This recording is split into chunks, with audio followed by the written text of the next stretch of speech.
اللہ کا نام لینے سے انسان اچانک پہنچنے والی مصیبت سے بھی محفوظ رہتا ہے۔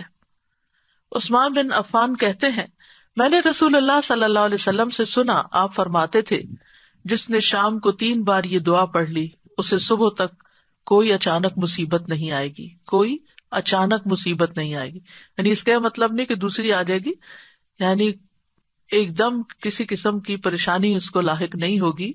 اور وہ دعا ہے، بسم اللہ الذی لا یضر مع اسمہ شیء فی الارض ولا فی السماء وہو السمیع العلیم۔ اللہ کے نام سے، وہ ذات کہ اس کے نام سے کوئی چیز زمین میں ہو یا آسمان میں نقصان نہیں دے سکتی، اور وہ خوب سنتا ہے اور خوب جانتا ہے۔ اور جس نے صبح کے وقت یہ دعا پڑھ لی اسے شام تک کوئی اچانک مصیبت نہیں آئے گی، اور جب شام کو کوئی پڑھ لے تو صبح تک اس کو پریشانی نہیں ہوگی۔ اسی طرح اگر انسان بسم اللہ نہیں پڑھتا تو یاد رکھیے کہ بسم اللہ نہ پڑھنے کا نقصان یہ ہے، ابن عباس کہتے ہیں کہ ابلیس نے اللہ تعالیٰ سے کہا کہ تو نے اپنی ساری مخلوق کا رزق واضح کر دیا ہے، میرا رزق کس میں ہے؟ تو اللہ تعالیٰ نے فرمایا، ہر اس چیز میں جس پر میرا نام نہ لیا جائے۔ تو گویا جس چیز پر ہم اللہ کا نام نہیں لیتے وہ رزق پھر شیطان کے حصے میں چلا جاتا ہے، گویا ہم اپنے دشمن ہی کو فیڈ کرتے ہیں۔ قیامت کے دن بھی اللہ کے نام سے وزنی کوئی چیز نہ ہوگی۔ پھر اسی طرح یعنی اس دعا کے پڑھنے کے مواقع کون کون سے ہیں؟ نمبر 1، ہر کام شروع کرنے سے پہلے، تاکہ اس میں برکت اور مدد حاصل ہو، اس کے اندر قبولیت ہو، ہمیں اخلاص نصیب ہو۔ پھر خاص طور پر کھانا کھانے سے پہلے، حضرت عائشہ کہتی ہیں کہ رسول اللہ صلی اللہ علیہ وسلم نے فرمایا، جب تم میں سے کوئی کھانا کھانے لگے تو چاہیے کہ اللہ تعالیٰ کا نام لے، پھر اگر شروع میں اللہ تعالیٰ کا نام لینا بھول جائے تو چاہیے کہ یوں کہے، بسم اللہ اولہ و آخرہ، اللہ کے نام سے اس کھانے کے شروع میں اور آخر میں بھی۔ پھر اسی طرح لباس اتارتے وقت بسم اللہ پڑھنی چاہیے۔ انس رضی اللہ عنہ سے روایت ہے کہ نبی صلی اللہ علیہ وسلم نے فرمایا، جنوں کی آنکھوں اور بنی آدم کی شرمگاہوں کا پردہ یہ ہے کہ جب ان میں سے کوئی اپنے کپڑے اتارے تو بسم اللہ پڑھ لے، یعنی اتارنے سے پہلے پڑھ لے، تو جن اور شیاطین کی نظر نہیں لگتی۔ اسی طرح جب آپ بچوں کو کپڑے تبدیل کروا رہے ہوں تو اس وقت بھی بسم اللہ پڑھ لیں۔ اسی طرح بیت الخلاء جاتے وقت یعنی اندر پاؤں رکھنے سے پہلے بسم اللہ پڑھ کے دروازہ کھولیں۔ حضرت علی رضی اللہ عنہ روایت کرتے ہیں، کہتے ہیں کہ رسول اللہ صلی اللہ علیہ وسلم نے فرمایا، جنوں کی آنکھوں اور بنی آدم کی شرمگاہوں کا پردہ یہ ہے کہ جب ان میں سے کوئی بیت الخلاء جائے تو بسم اللہ پڑھ لے، کیونکہ جب انسان ننگا ہوتا ہے تو حفاظت کے فرشتے اس سے دور چلے جاتے ہیں۔ تو اس وقت حفاظت پھر کس سے حاصل ہوگی؟ جب آپ واش روم میں جانے سے پہلے بسم اللہ پڑھ کے پھر داخل ہوں گے۔ اسی طرح وضو سے پہلے، ابو ہریرہ کہتے ہیں کہ رسول اللہ صلی اللہ علیہ وسلم نے فرمایا، لا صلاۃ لمن لا وضوء لہ ولا وضوء لمن لم یذکر اسم اللہ تعالی علیہ، کہ جس کا وضو نہیں اس کی نماز نہیں، اور جو شخص وضو کے شروع میں اللہ تعالیٰ کا نام نہ لے اس کا وضو نہیں۔ اب یہاں پر بعض لوگوں کو یہ پریشانی ہوتی ہے کہ ہم واش روم میں کھڑے ہوتے ہیں، وہیں سنک ہے، وہیں کموڈ ہے، تو پھر ہم بسم اللہ کس طرح پڑھیں؟ اس کے ایک تو یہ ہے کہ جب آپ وضو کی نیت سے جا رہے ہیں تو اندر داخل ہونے سے پہلے ہی پڑھ لیں اور جا کے ٹیپ کھول لیں اور اپنا وضو شروع کر دیں۔ دوسرا یہ ہے کہ آپ دل میں پڑھ لیں، لیکن اگر کوئی بھول گیا ہے تو جس وقت یاد آئے، یعنی وضو کے دوران اس وقت بھی پڑھ سکتا ہے۔ پھر اسی طرح پڑھنا ہی بھول گیا تو اس کا کیا مطلب؟ وضو ہوا ہی نہیں سرے سے، یا پھر یہ کہ اس کی اگر وضو نہیں ہوا تو کیا نماز ہی نہیں ہوئی؟ نہیں، اس کا مطلب یہ کہ اس کا وضو کامل نہیں ہوا۔ یہاں علماء نے اس کا مطلب یہ کیا ہے کہ اس کے وضو میں نقص رہ گیا، وضو ہو جائے گا، نماز ہو جائے گی، لیکن وہ جو برکت حاصل ہونی تھی یا زیادہ ثواب ملنا تھا اس سے انسان محروم ہو جاتا ہے۔ پھر اسی طرح یہ ہے کہ قرآن مجید کی قرأت سے پہلے بسم اللہ پڑھنی چاہیے۔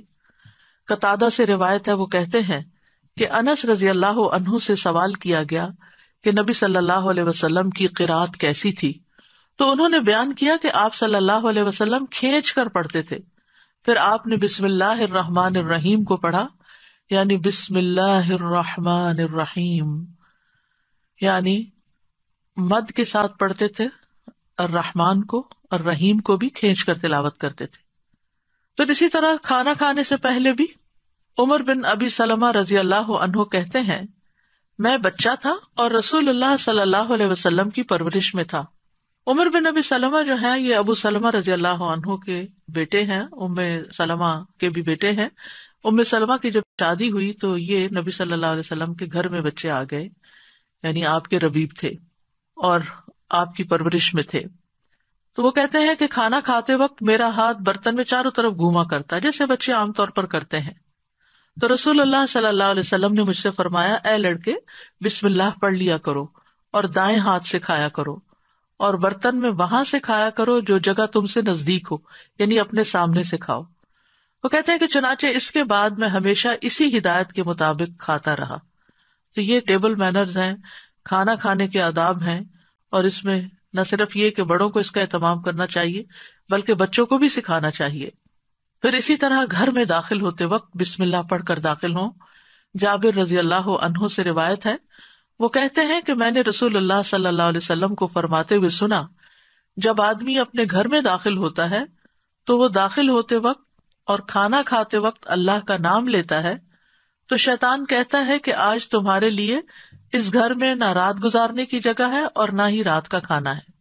اور اگر وہ داخل ہوا لیکن اپنے داخل ہوتے ہوئے اللہ کا نام نہ لیا تو کہتا ہے تم نے رات گزارنے کی جگہ پا لی، اور اگر اپنے کھانا کھانے کے وقت اللہ کا نام بھی نہ لے انسان تو شیطان کہتا ہے تم نے رات گزارنے کی جگہ اور رات کا کھانا پا لیا، یعنی ہماری چیزوں میں پھر اس کی شراکت ہو جاتی ہے۔ اب دیکھیں کہ بہت سارے مسائل اور بہت ساری بیماریاں عام ہو چکی ہیں جن کی بعض اوقات تشخیص بھی نہیں ہو پاتی، اور پھر ہم بعض اوقات یہ سمجھتے ہیں کہ شاید جادو ہو گیا ہے یا پھر یہ کوئی نظر لگ گئی ہے، لیکن اگر ہم ان آداب کا خیال رکھیں تو انشاءاللہ شیطان جو ہمارا دشمن ہے اس کے شر سے محفوظ رہیں گے۔ نہ صرف یہ کہ خود اپنے لیے بلکہ اپنے گھر والوں کے لیے بھی ان کو تعلیم بھی دیں اور ان کو یاد دہانی بھی کرائیں، اور ان کی پروٹیکشن کا انشاءاللہ بہترین سر و سامان ہوگا۔ اسی طرح رات کو سونے سے پہلے بسم اللہ پڑھ کر بستر جھاڑنا چاہیے۔ رسول اللہ صلی اللہ علیہ وسلم نے فرمایا، صحیح مسلم کی روایت ہے، جب تم میں سے کوئی اپنے بستر پر جائے تو اسے چاہیے کہ وہ اپنے تہبند کا کونا پکڑے اور اس سے اپنا بستر جھاڑ لے اور بسم اللہ پڑھ لے، کیونکہ وہ نہیں جانتا کہ کون اس کے بعد اس کے بستر پر آیا۔ یہ بات بڑی اہم ہے کہ وہ نہیں جانتا۔ تو اس سے یہ نہیں کہ صرف انسان نہیں بلکہ جن ملکوں کے اندر بچھو کیڑے مکوڑے عام گھومتے پھرتے ہیں اور خاص طور پر گرمیوں کے موسم میں نکل آتے ہیں، یہ لوگ کھلی چھت میں کھلی فضا میں سوتے ہیں، بازو کے چارپائیاں سارا دن وہیں بچھی رہتی ہیں، تو معلوم نہیں کہ بستر کے اندر یا بیڈ کے اندر کون سی ایسی چیز گھس گئی کہ جس کو جھاڑنے سے وہ نکل جائے گی۔ دوسرا یہ کہ بعض اوقات یہ جو ہمارے سارا دن بنے ہوئے بستر رہتے ہیں تو اس کے بارے میں علماء کہتے ہیں کہ بعض اوقات جنات بھی ان پہ آ کر لیٹ جاتے ہیں، تو کئی لوگوں کو بری بری خوابیں آتی ہیں، رات کو ان کی نیند ڈسٹرب رہتی ہے۔ لیکن اگر آپ یہ مسنون عمل کریں تو ایسی چیزوں میں کمی واقع ہو جاتی ہے۔ تو یہاں پر نبی صلی اللہ علیہ وسلم نے تہبند کا کونا فرمایا، آپ کوئی بھی کپڑا لے سکتے ہیں، کوئی ٹاول لے سکتے ہیں، اپنا دوپٹے کا ہی کونا پکڑ کے ایک اس سے جھاڑ دیں۔ اور یہ بھی کہا جاتا ہے کہ ہم جب ایک رات سوتے ہیں تو وہ ڈیڈ سیلز جو ہوتے ہیں وہ بستر پر ہی رہ جاتے ہیں، اور وہ بھی کئی بیماریوں کا باعث بنتے ہیں جب وہ بستر پر ہی لگے رہتے ہیں اور ان کو جھاڑا نہیں جاتا۔ تو بہرحال گرد و غبار ہو یا ڈیڈ سیلز ہوں یا کیڑے مکوڑے ہوں یا کچھ بھی نہ ہو، تب بھی نبی صلی اللہ علیہ وسلم نے جو طریقہ سکھایا ہے اس پر عمل کرنا چاہیے۔ اسی طرح جب آپ صلی اللہ علیہ وسلم اپنے بستر پر تشریف لے جاتے تو فرماتے اللہم بسمک احیا و اموت، یعنی اس وقت بھی بسم اللہ پڑھتے، اے اللہ تیرے نام کے ساتھ میں زندہ ہوتا ہوں اور تیرے نام کے ساتھ میں مرتا ہوں۔ اسی طرح سوار ہوتے وقت بھی بسم اللہ پڑھنا چاہیے۔ ابو لاس الخزائی رضی اللہ عنہ سے مروی ہے، کہتے ہیں کہ رسول اللہ صلی اللہ علیہ وسلم نے ہمیں حج کے لیے صدقہ کے اونٹوں میں سے ایک کمزور اونٹ پہ سوار کیا، تو ہم نے عرض کیا یا رسول اللہ ہمیں لگتا ہے یہ اپنی کمزوری کے سبب ہمارا بوجھ نہیں اٹھا سکے گا۔ تو آپ صلی اللہ علیہ وسلم نے فرمایا ہر اونٹ کی کوہان پر ایک شیطان ہوتا ہے، جب تم اس پر سوار ہونے لگو تو اللہ کا نام لے کر سوار ہو جیسا کہ تمہیں حکم دیا گیا، پھر اسے اپنے قابو میں کر لو، اللہ اسے سواری کے قابل کر دے گا۔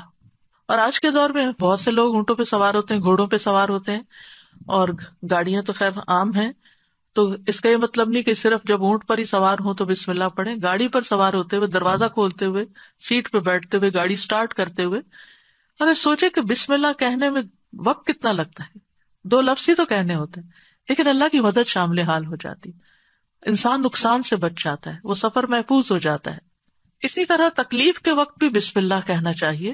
جابر رضی اللہ عنہ کہتے ہیں جب غزوہ احد میں طلحہ رضی اللہ عنہ کی انگلی کٹ گئی تو انہوں نے کہا، یعنی جیسے ہم تکلیف یا درد کے وقت کرتے ہیں، تو رسول اللہ صلی اللہ علیہ وسلم نے فرمایا اگر تم بسم اللہ کہتے تو فرشتے تمہیں اٹھا لیتے، اس حال میں کہ لوگ تمہیں دیکھ رہے ہوتے.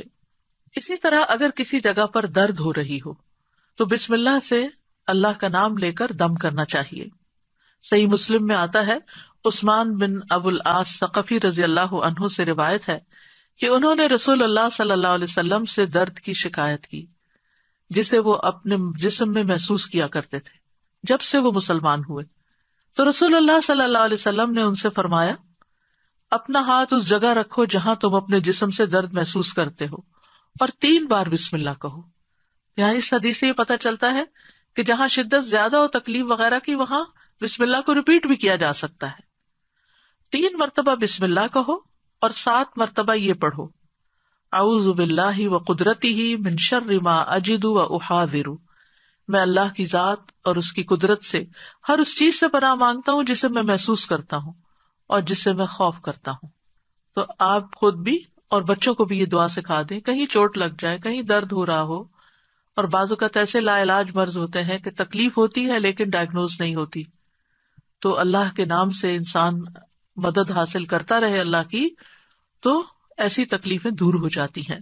اور پورے یقین کے ساتھ یہ کرنا چاہیے، اور وہ تمام چیزیں جو نبی صلی اللہ علیہ وسلم نے سکھائی وہ سنت زندہ بھی کرنی چاہیے، اور یہ یقین رکھتے ہوئے کہ یہ سب کچھ وحی کے ذریعے آپ کو بتایا گیا تھا. یعنی آپ نے اپنی خواہش نفس سے یہ باتیں نہیں سکھائیں یا کوئی تیر تکے سے نہیں بتائیں، بلکہ آپ کو سکھائی گئی تھی. اسی طرح ہم دیکھتے ہیں کہ جب آپ بیمار ہوئے تو جبریل علیہ السلام آپ کی خدمت میں تشریف لائے اور فرمایا اے محمد آپ بیمار ہو گئے ہیں؟ آپ صلی اللہ علیہ وسلم نے فرمایا ہاں. جبریل علیہ السلام نے فرمایا بسم اللہ ارقیک من کل شیء یؤذیک من شر کل نفس او عین او حاسد اللہ یشفیک بسم اللہ ارقیک. اور یوں بھی روایت میں آتا ہے او عین حاسد اللہ یشفیک بسم اللہ ارقیک. میں آپ کو اللہ کے نام سے دم کرتا ہوں، آپ کو تکلیف دینے والی ہر چیز سے، ہر جان یا ہر آنکھ یا حاسد کے شر سے اللہ آپ کو شفا دے، میں آپ کو اللہ کے نام سے دم کرتا ہوں. تو اس میں آپ دیکھیے کہ ہر تکلیف دینے والی چیز سے، بعض اوقات انسان کھانا ہی ایسا کھا لیتا ہے کہ جس سے بیمار پڑ جاتا ہے، یا کوئی ایسا خواب دیکھ لیتا ہے کہ جس کو پریشان کرتا ہے، اسٹریس میں ڈال دیتا ہے اور اس سے انسان بیمار ہو جاتا ہے. یا اسی طرح بعض لوگوں کی نظر لگ جاتی ہے، بعض لوگوں کا حسد ہوتا ہے. تو ان سب بیماریوں کو جو ہم جانتے ہیں اور جن کی روٹ کاز ہمیں معلوم ہی نہیں، ان سب کے لیے بھی بہترین دم ہے جو جبریل علیہ السلام نے خود نبی صلی اللہ علیہ وسلم پر کیا. تو اس لیے ان چھوٹی چھوٹی دعاؤں کو ہمیں یاد کر لینا چاہیے. اگر یاد کرنے میں مشکل ہوتی ہے، بعض لوگوں کا حافظہ کمزور ہوتا ہے، تو پھر یہ رقیہ آپ لکھ کے بھی اپنے پاس رکھ سکتے ہیں اور اپنے گھر والوں کو، اپنے پیاروں کو خود دم کر سکتے ہیں. اسی طرح آپ دیکھیے کہ ہم بستری کے وقت بھی بسم اللہ کا حکم ہے.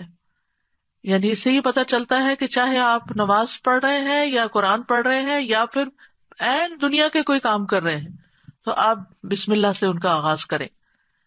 ابن عباس کہتے ہیں، اور وہ اس حدیث کو نبی صلی اللہ علیہ وسلم تک پہنچاتے ہیں کہ آپ نے فرمایا جب تم میں سے کوئی اپنی بیوی کے پاس آئے تو کہے بسم اللہ اللہم جنبنا الشیطان وجنب الشیطان ما رزقتنا. اللہ کے نام کے ساتھ اے اللہ ہمیں شیطان سے بچا اور شیطان کو اس چیز سے دور رکھ جو اس کے نتیجے میں تو ہمیں عطا فرمائے. یہ دعا پڑھنے کے بعد میاں بیوی کو جو اولاد ملے گی اسے شیطان نقصان نہیں پہنچا سکتا. یعنی اتنا فائدہ ہے اس دعا کا. یعنی عین اس وقت بھی اللہ کے نام کو، اللہ کی یاد کو نہیں بھولنا چاہیے. پھر اسی طرح جانور ذبح کرتے وقت قرآن مجید میں آتا ہے وَالْبُدْنَ جَعَلْنَاهَا لَكُم مِّن شَعَائِرِ اللَّهِ لَكُم فِيهَا خَيْرٌ فَاذْكُرُوا اسْمَ اللَّهِ عَلَيْهَا صَوَافَّ، اور قربانی کے بڑے جانور ہم نے انہیں تمہارے لیے اللہ کی نشانیوں سے بنایا، یعنی اللہ کی نشانیاں ہیں، تمہارے لیے ان میں بڑی خیر ہے، سو ان پر اللہ کا نام لو، اس حال میں کہ گھٹنا بندھے کھڑے ہوں، یعنی اونٹوں پر۔ اس کا مطلب نہیں کہ صرف اونٹوں پر، بلکہ آپ صلی اللہ علیہ وسلم نے ایک مرتبہ سینگوں والے مینڈوں کی قربانی دی تو آپ اپنے ہاتھ سے انہیں ذبح کر رہے تھے، اور حضرت انس کہتے ہیں کہ میں نے دیکھا آپ نے ان کے رخسار پر قدم رکھا ہوا تھا، آپ نے بسم اللہ پڑھی اور تکبیر کہی، بسم اللہ اللہ اکبر۔ اسی طرح خط کے آغاز میں میت کو دفناتے وقت ابن عمر رضی اللہ عنہ سے مروی ہے کہ نبی صلی اللہ علیہ وسلم جب میت کو قبر میں اتارتے تو فرماتے بسم اللہ وعلی سنت رسول اللہ، اللہ کے نام سے اور رسول اللہ صلی اللہ علیہ وسلم کے طریقے پر۔ گویا آغاز بھی اللہ کے نام سے اور زندگی کا آخری مرحلہ بھی اللہ کے نام سے۔ تو کرنے کے کام یہ ہیں کہ ہر کام شروع کرنے سے پہلے اللہ کا نام لیں، تاکہ آغاز اچھا ہو تو انجام بھی اچھا ہو۔ شروع میں لینا بھول جائیں تو جب یاد آئے تو بسم اللہ پڑھ لیں۔ مثلاً بعض اوقات ہم بہت مصروف ہوتے ہیں یا بہت شدید بھوک لگی ہوتی ہے تو ایک دم ہم کھانے پہ جیسے ٹوٹ پڑتے ہیں اور بسم اللہ نہیں پڑھتے، حالانکہ جب کھانا لگ جاتا ہے تو گھر کا بڑا جو ہے وہ کہتا ہے بسم اللہ، یعنی شروع کیجیے۔ تو یہ جو لفظ بسم اللہ ہے، بسم اللہ الرحمن الرحیم، اس میں صرف یعنی کہ یہ جار مجرور ہے، اور اس میں یا تو فعل محذوف ہے یا پھر اسم محذوف ہے۔ محذوف کا مطلب ہے کہ وہ حذف کیا گیا ہے، موجود نہیں۔ کیوں؟ اس لیے کہ وہ انڈرسٹوڈ ہے کہ جب ہم کوئی کام کریں گے تو ہماری نیت میں وہ چیز ہوگی کہ اللہ کے نام سے میں پانی پیتا ہوں، اللہ کے نام سے میں کھانا کھاتا ہوں، اللہ کے نام سے میں سونے لگا ہوں، اللہ کے نام سے میں گھر سے نکلنے لگا ہوں۔ تو ہمیں اپنی ساری زندگی کا جائزہ لینا ہے کہ ہم کہاں کہاں بسم اللہ پڑھتے ہیں۔ آپ دیکھیے کہ اسلامک کلچر میں تو ہر موقع پر، یعنی جب کوئی کام نہیں کہا جاتا، آپ کے بھی دل میں ہوتا ہے دوسرے کے بھی، تو آپ صرف بسم اللہ کہہ کے اس کو سمجھا دیتے۔ مثلا آپ کے گھر کی بیل بجتی، آپ دروازہ کھولتے ہیں، آپ کا کوئی دوست کھڑا ہوتا ہے تو آپ کہتے ہیں بسم اللہ۔ آپ یہ نہیں کہتے اندر داخل ہو جاؤ، یہ نہیں بولتے، آپ کہتے بسم اللہ۔ آپ اس کو بٹھاتے ہیں، وہ آپ کے لیے کوئی گفٹ لایا ہوتا ہے تو آپ کو کہتے ہیں بسم اللہ، یہ آپ کے لیے ہے، یعنی پورا جملہ بھی نہیں بولتے، صرف بسم اللہ۔ پھر اسے آپ اس کو کھانے پہ بٹھاتے ہیں، کھانا پیش کرتے ہیں تو کہتے ہیں بسم اللہ۔ ہاتھ دھلانے کے لیے جاتے ہیں تو کہتے ہیں بسم اللہ۔ یعنی بسم اللہ ایسے لفظ ہیں کہ جو ہماری ساری ما فی الضمیر کو بیان کر دیتے ہیں، اور کہنے والا بھی جانتا ہے کہ وہ اللہ کا نام کیوں لے رہا ہے، اور سننے والا بھی سن رہا ہوتا ہے کہ اللہ کا نام کیوں لیا جا رہا ہے یہاں۔ تو اس لیے ہر کام شروع کرنے سے پہلے اس میں ایکشن جو ہے وہ ہڈن ہے، وہ دل میں ہے آپ کے، لیکن بس اللہ کا نام لینا برکت کا باعث ہوگا۔ تو اللہ کے نام کی برکتیں حاصل کریں، حسرتوں سے بچیں۔ یعنی آپ بیٹھنے لگے ہیں کہیں تو بسم اللہ پڑھ کے بیٹھ جائیں، وہاں سے اٹھنے لگے ہیں تو بسم اللہ پڑھ لیں، اپنی یہ عادت بنا لیں۔ اور بچوں کے سامنے ذرا اونچی آواز سے بسم اللہ کہیں تاکہ وہ سنیں اور بار بار سنتے رہیں۔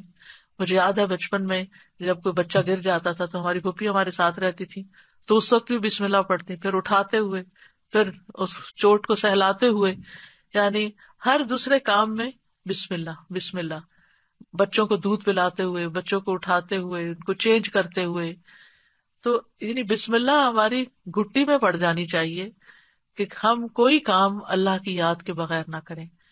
جس سے انسان کو محبت ہوتی ہے وہ اس کے دل میں رہتا ہے اور اس کو ہمیشہ وہ یاد کرتا رہتا ہے۔